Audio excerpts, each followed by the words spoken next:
Masipala wasenqutha usilungisele lesi sibozi seposter akashintshe nje alungise kusese eli ngokuphuthuma.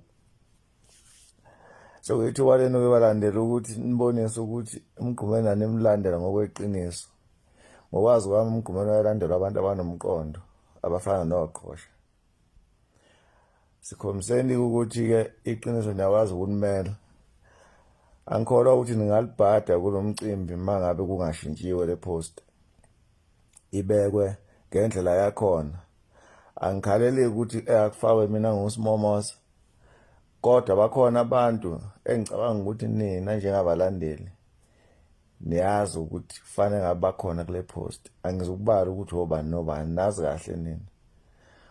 Masipala usilungisele lento, otherwise bayobukwa izitulo. Ngiyabaza abalandela uMgqumeni babengazwani nento ebhedayo. So sicela umasipala asilungisele la mawukuthi iphutha libe kuyena. Cancel le post, aqale phansi ipost.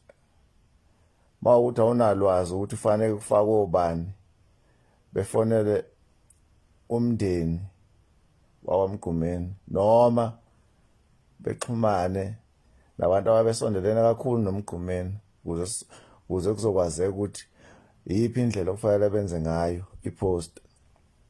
Hayi lo msangano lo. Akekho umuntu ozoya la. Akunamuntu nje wayelandela uMgqumeni ozoya la. Maskand.